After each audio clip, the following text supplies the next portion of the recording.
আলহামদুলিল্লাহ। আসসালামু আলাইকুম ওরহমতুল্লাহি ওবারাকাতুহু। আমি মোহাম্মদ মাসুম বিল্লাহ, আমার বাড়ি জাহুরপুর। আমি আমার আব্বা আম্মাকে নিয়ে হজে উমরার জন্য নিয়ত করছি। আমি এলাকাবাসী এবং সবার কাছে দোয়া প্রার্থী।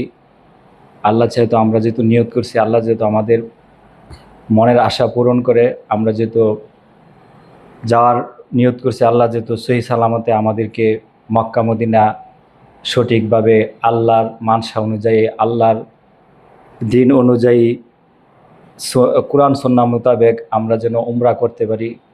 আমরা আমি এবং আমার আব্বা আম্মা আমরা সবাই আপনাদের কাছে এলাকাবাসী দোয়া প্রার্থী।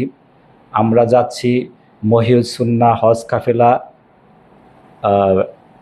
হাফেজ মাওলানা আক্তার হোসেন মাহমুদি হুজুরের সাথে। কেউ যদি যাইতে ইচ্ছুক তাহলে মহিউস সুন্নাহ হজ কাফেলার সাথে আপনারা যোগাযোগ করবেন ইনশাআল্লাহ। আসসালামু আলাইকুম ওরহমতুল্লাহি ওবারাকাতুহু। আলহামদুলিল্লাহিল্লাযী খালাকানা ওয়া জাআলানা মিনাল মুসলিমিন। আশহাদু আল্লা ইলাহা ইল্লাল্লাহ ওয়াহদাহু লা শারীকা লাহ।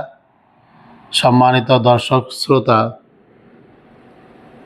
দূরে এবং কাছে, দেশে এবং প্রবাসে যে যেখান থেকে দেখতেছেন, আমাদের ভিডিওটুকু শেয়ার করে দিবেন।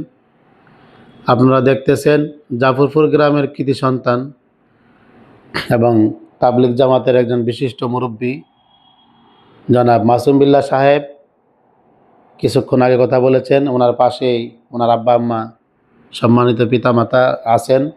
তাদেরকে নিয়ে উমরা হজ করার জন্য যাবেন কুরবানির ঈদের পরে। আপনারাও যারা যেতে চান, বাবা মা নিয়ে, পরিবার নিয়ে বা নিজেরা যেতে চান, দয়া করে অতি তাড়াতাড়ি যোগাযোগ করবেন। আসন সংখ্যা সীমিত। আল্লাহ তাআলা আমাদেরকে কবুল করেন, আমিন।